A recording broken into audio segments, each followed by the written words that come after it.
Hello, welcome to HowToGuru.club podcast created by Grijzenhout.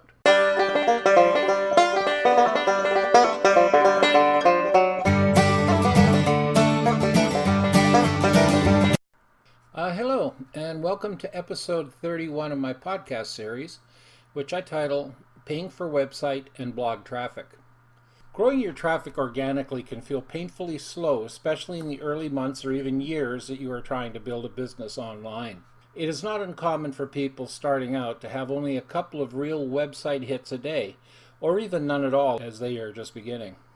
You have put a lot of effort into building your website or blog site or your YouTube channel or podcast channel for that matter, and nobody is paying any attention to you. So you start to look for ways to get traffic to your sites by paying for it. But is it worth it to spend money to get the traffic to your site? It is a complex question with several variables to it. For example, do you have the funds available or a budget available that you are willing to spend to get people to come to your site? Do you want the traffic badly enough that you are willing to pay the money to get the people there? Do you have a site that has sufficient products of interest to people that you can honestly expect that when they get there, enough will purchase something to pay for the advertising costs you've just spent? How soon do you have to start making money from your site? Is speed of conversion an issue for you? Do you care who shows up, or are you just looking for volume? These are questions only you can answer for yourself, and it depends on why you built your site and what you're trying to do with it. Organic growth takes time to build. You have to grind it out over time, being willing to actively promote your site and regularly build content in order to start getting some of the numbers. A snowball effect can possibly take place this way at some time in your future, but it is also painful working at promoting your site. Regularly building content and backlinks, commenting in forums and guest posting in other sites, etc., all trying to increase your numbers. It is hard work, but you have to do it to get the kind of traffic and followers that will stay with you over time. Did I say stay with you? Yes. Something you need to realize up front. To get people to regularly come to your site again and again, you either have to build personal relationships with them, or you have to have content and value on your site that keeps them coming back to you and telling your friends about you. Paying for traffic will get someone to your site once, but will they come back of their own accord once they have been there? That is what you're wanting to achieve, or you will be forever spending your money to get your visitors on the site. But having said all this, to make you aware, let's look at some of the better ways to get people to your site.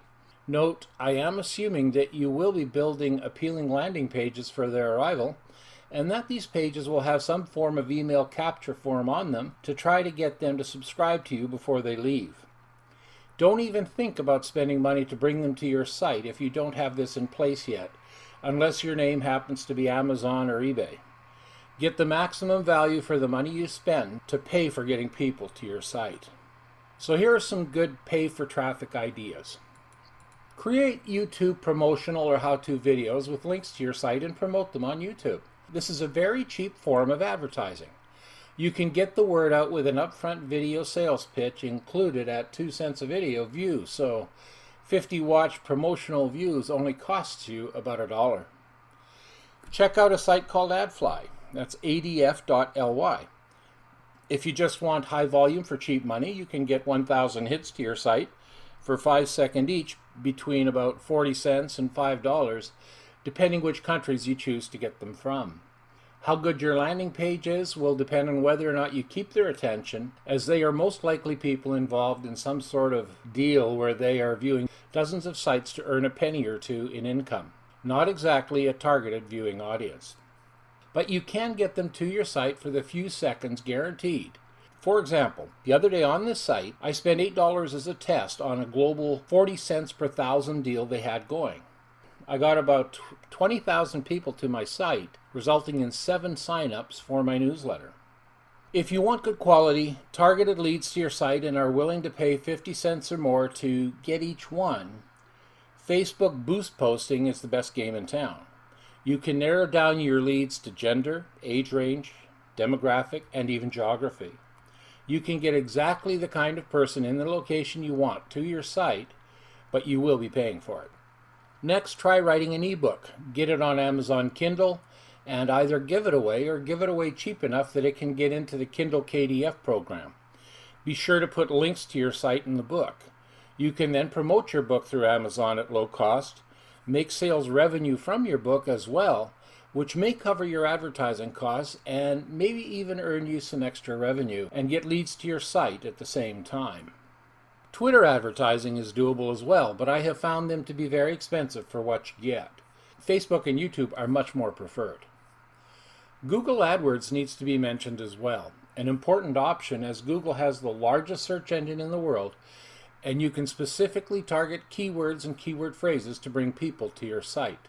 Your options for keywords and keyword phrases are endless, and if you do your research, you can get good quality leads to your site at reasonable cost. Although you will often find yourself bidding for advertising placement on search result pages against other advertisers.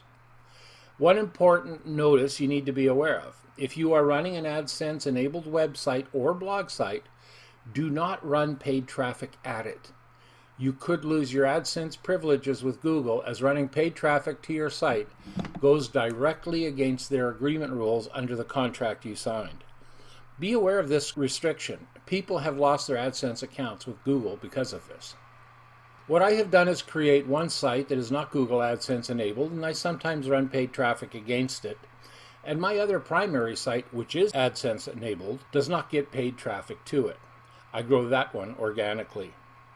A strategy that can work for you is to run paid traffic against one site and have it contain a number of links across to your other AdSense site at key points, so that you can get the best of both worlds without putting your business and relationship with Google at risk. There are numerous sites and offerings out there promoting traffic to your sites, and you can explore them as you desire. Trial and error over time and research will help you to find out what works and what does not.